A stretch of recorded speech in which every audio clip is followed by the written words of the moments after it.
میرے پاس جو کیسز آتے ہیں نا, کبھی کبھار دل چاہتا ہے ان سب کو میں کتاب میں لکھوں.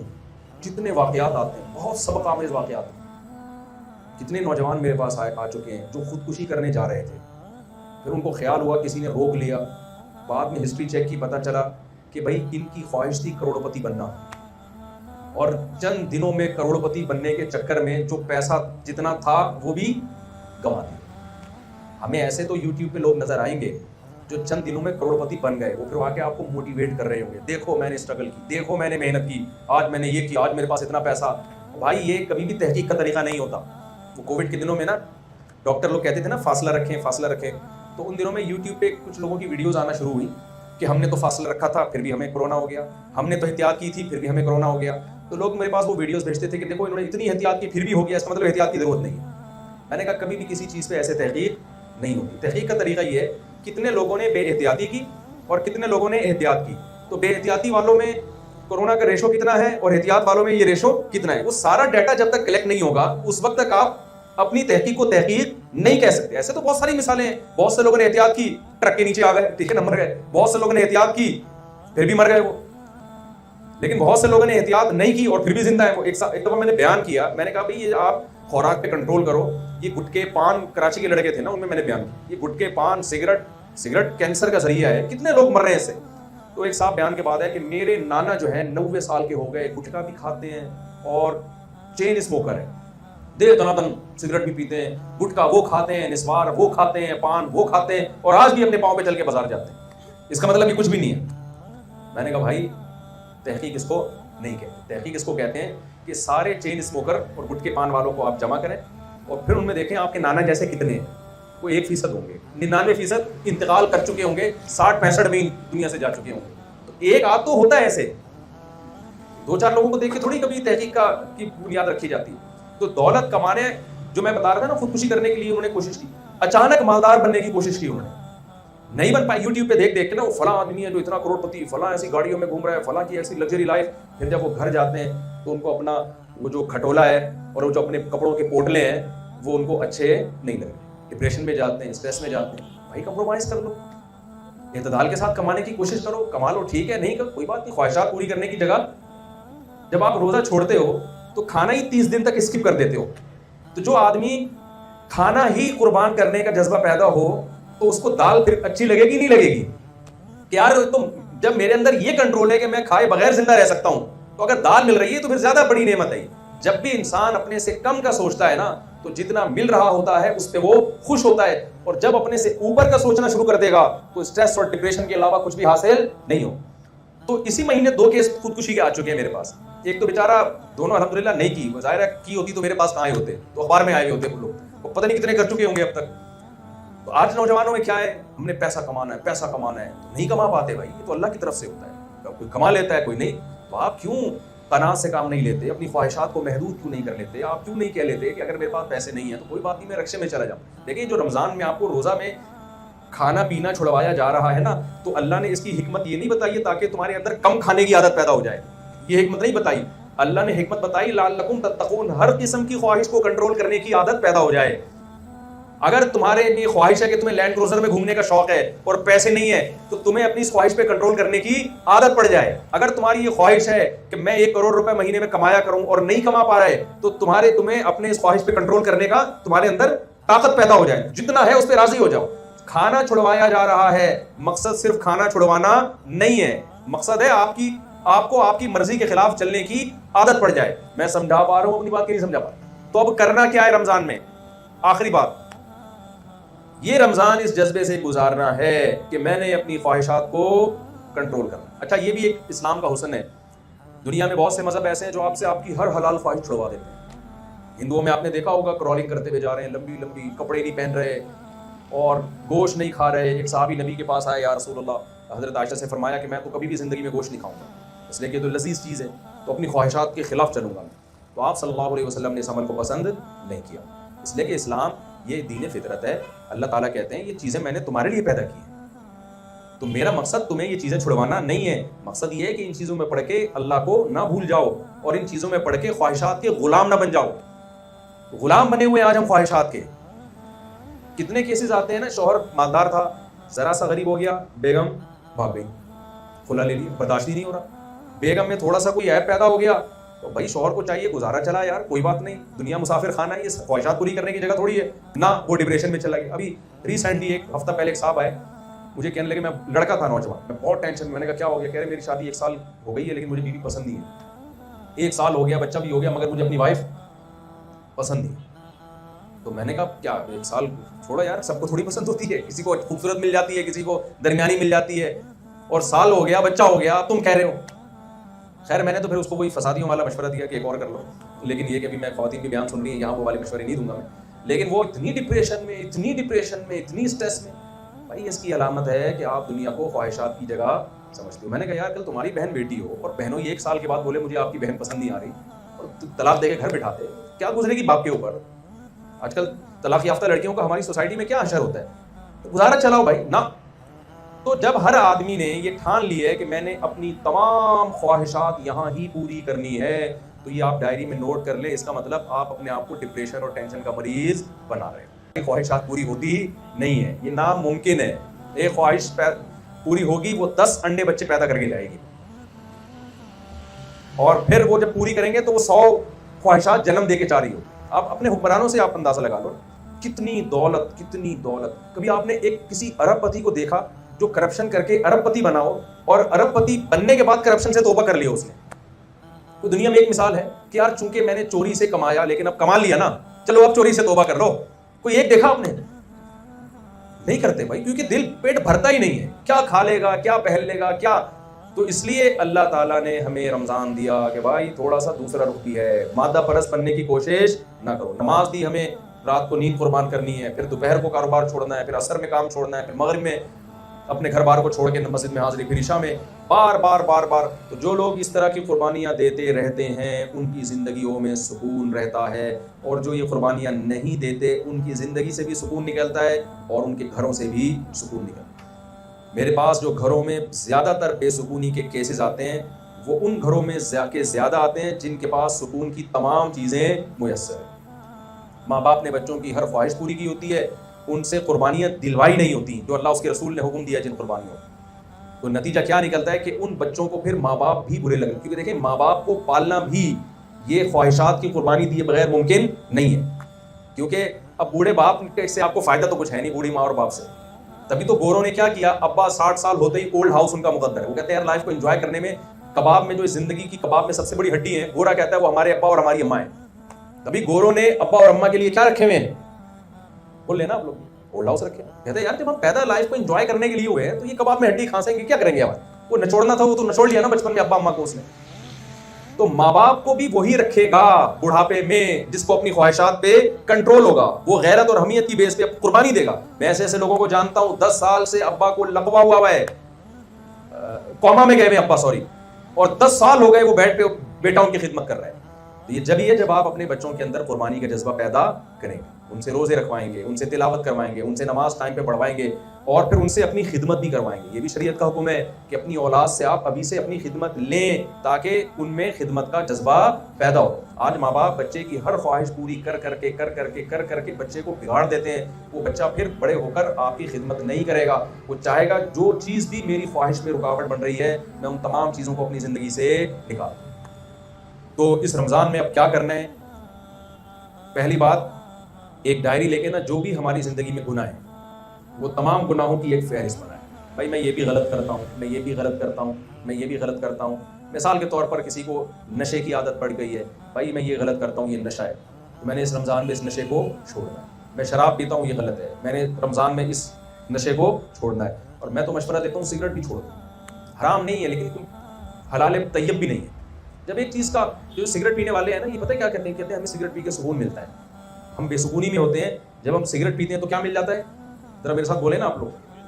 بے سکونی میں ہوتے ہیں, جب پیتے ہیں تو سکون میں آ جاتا ہے.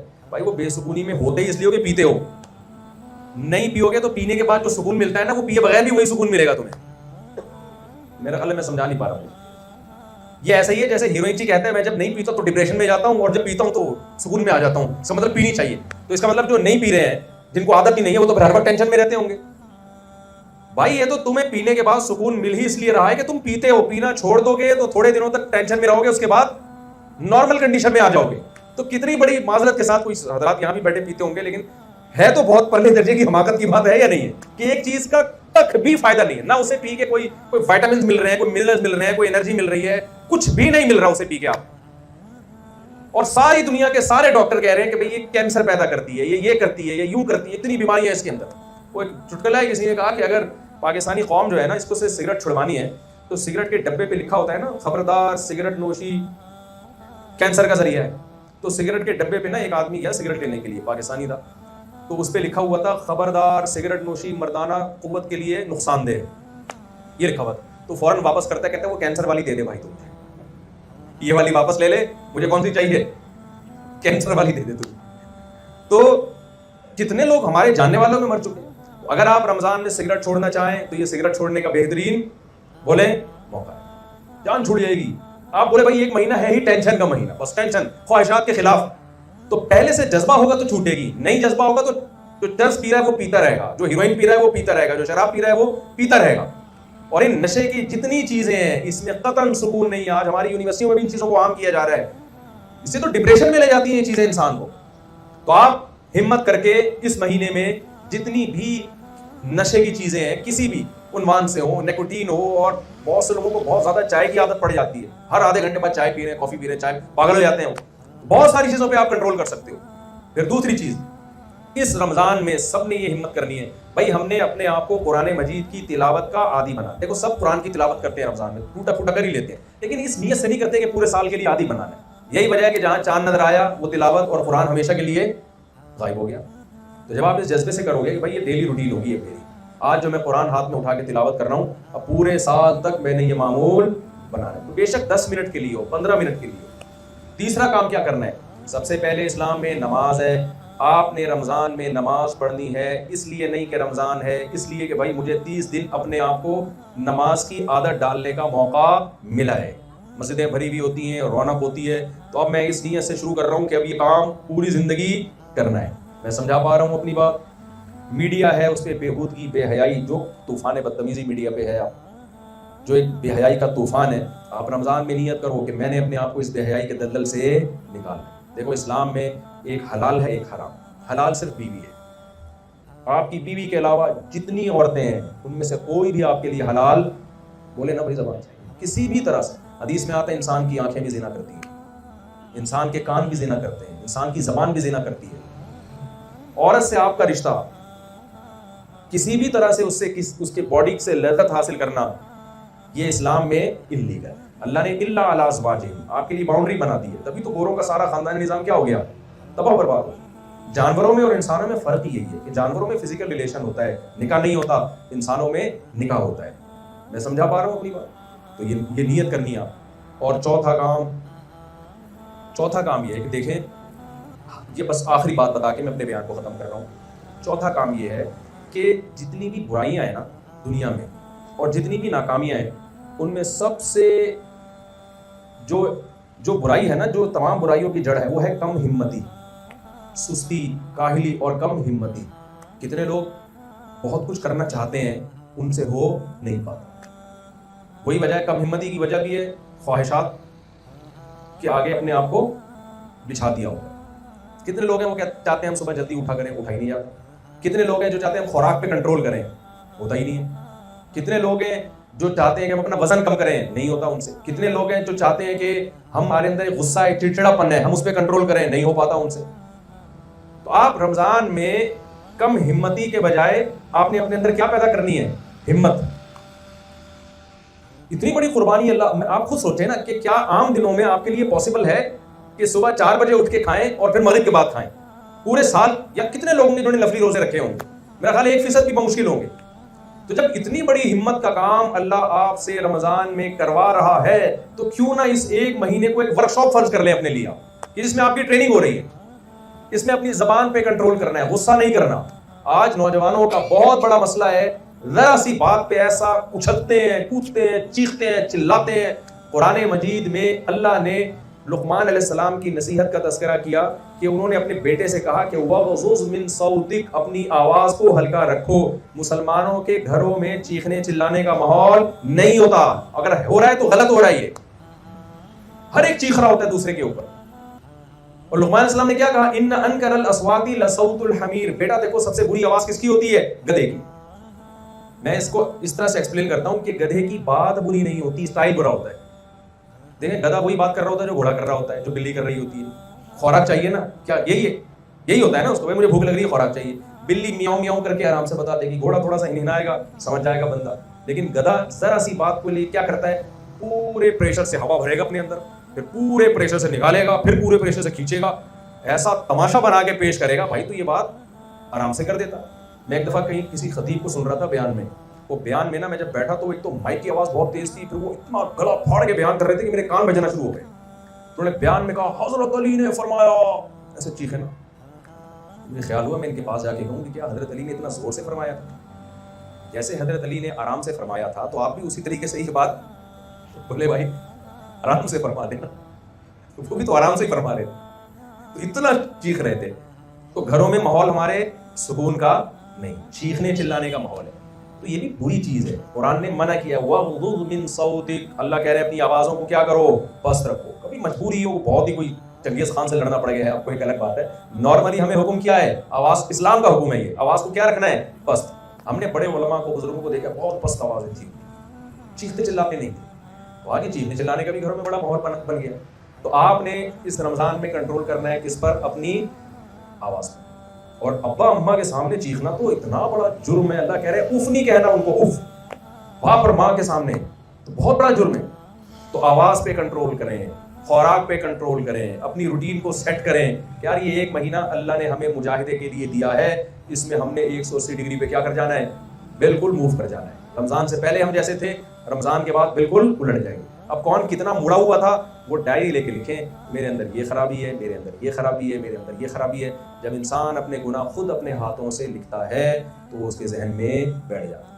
وہ نہ لکھے جس کا یہ خیال ہو کہ میں مکمل ٹھیک ہوں، مجھے تبدیلی کی ضرورت نہیں ہے. تو میرا خیال ہے یہ تو بالکل ہی ٹھیک نہیں ہے. اس کو کہتے ہیں جہل مرکب، کہ آدمی جاہل ہو اور اسے پتہ بھی نہ ہو کہ میں کیا ہوں، جاہل. تو اس لیے اپنے آپ کو تبدیل کرنے کی کوشش کرے. اور میں تو لوگوں سے یہ بھی کہتا ہوں کہ بہت سے دنیا کے کام بھی یعنی ہمت کے بغیر نہیں ہو سکتے. بہت سے دنیا کے کام بھی ایسے ہیں، تو ان میں بھی آپ روزے کا فائدہ اٹھا سکتے ہو. ان میں بھی آپ رمضان، کتنے لوگ ہیں ان کو ڈاکٹر نے ایک ڈائٹ پلان بنا کے دیا ہو تو ان سے وہ نہیں رہا ہوتا. رمضان میں ٹرائی کر لو بھائی، ٹھیک ہے نا، رمضان میں ہو جائے گا آپ سے. کتنے لوگ ہیں جن کو جو ہے وہ پڑھائی کا سوچ رہے ہوتے ہیں، رمضان میں جب آپ روزہ رکھ کے کوئی کام کرتے ہیں نا تو بہت مشکل ہوتا ہے. پھر بھی آپ نے اگر کر لیا تو کھانا کھا کے بہت آسان ہو جاتا ہے. پھر یعنی انسان زیادہ مشکل کام کرتا ہے نا تو اس سے آسان کام اس کے لیے اور زیادہ آسان ہو جاتا ہے. تو اللہ رمضان میں ہم سے زیادہ مشکل کام کروا رہے ہیں. دیکھو اللہ ہم سے حلال لذتیں بھی چھڑوا دیتے ہیں رمضان میں، تاکہ رمضان گزرنے کے بعد حرام سے بچنا آسان ہو جائے. حلال بھی چھڑوا دیتے ہیں اللہ تعالیٰ. تو انہی الفاظ کے ساتھ میں اپنی بات کو ختم کرتا ہوں. اور اللہ تعالیٰ اس رمضان کو ہمارے حق میں نعمت بنائے. تراویح کی پابندی کریں، کچھ اللہ کے سامنے کھڑے ہونا سیکھیں. تراویح میں فائدہ کیا ہوتا ہے؟ جب اتنی لمبی لمبی رکعتیں پڑھتے ہیں نا تو فرض نماز پڑھنا، آپ دیکھیں رمضان گزرتے ہی عشاء اتنی ہلکی لگنا شروع ہو جاتی ہے. ایسا لگتا ہے یار یہ تو کوئی مسئلہ ہی نہیں ہے، ہم نے خامخواہ میں اس کو ٹینشن لی تھی. 4 فرض پڑھے، 2 سنت اور 3 وتر پڑھے، ختم. جب آپ پورا مہینہ تراویح پڑھیں گے تو اتنی لمبی لمبی تراویح ہوتی ہے. عشاء کے تو 4 فرض، تراویح تو 20 رکعتیں ہوتی ہیں. خیر تو ابھی وہ میں رکعتوں والے پھڈے میں نہیں پڑھنا چاہ رہا. آپ پڑھیں، ٹھیک ہے نا. تو اس کا فائدہ کیا ہوگا؟ جب 1 مہینہ یہ ٹینشن اٹھائیں گے تو اس کے بعد عشاء کیسی لگے گی آپ کو؟ بہت ہلکی لگے گی. تو آخری بات، بس سچی بچی کی آخری، جو کام مشکل لگ رہا ہو نا اس سے ڈبل مشکل ایک دفعہ کرنا. ہمارے ایک دوست نے مجھے بتایا کہ مجھ سے نوافل نہیں پڑھے جاتے تھے نا، سنت نوافل، بالکل ہمت نہیں ہوتی. تو کہہ رہے ہیں مجھے کسی نے، میرے استاذ نے کہا کہ آج تم نیت کرو 100 رکعت نفل کی، 100 رکعت ایک دفعہ میں پڑھ لو. بڑی ٹینشن تھی یار، جس سے 2 رکعت نفل نہیں پڑھے جاتے اس سے کیا پڑھوایا جا رہا ہے؟ 100 رکعتیں. اور کہا کہ میرا آرڈر ہے. تو انہوں نے مجھے خود بتایا، کہتے ہیں میں نے 100 پڑھ لی بہت اپنے نفس پہ جبر کر کے. کہتے ہیں اس کے بعد مجھے 2 رکعت نفل اتنے ہلکے لگنے لگے، اتنے ہلکے کہ میرے لیے کوئی مسئلہ رہا ہی. جو کام مشکل لگ رہا ہو نا وہ اس سے ڈبل مشکل ایک دفعہ میں کر لیا جائے تو اس سے ہلکا والا. دیکھو جم میں جا کے جب آپ زیادہ ویٹ اٹھانا شروع کر دیں گے نا، تھوڑے دنوں تک تو ٹینشن ہوگی. آپ نے اچانک 10 کلو پہ آ گئے تو 5 کلو تو آپ کے لیے کوئی مسئلہ رہے گا. یہ شریعت کا بھی یہی اصول ہے. اللہ تعالیٰ ہمیں سمجھنے کی، عمل کی توفیق عطا فرمائے.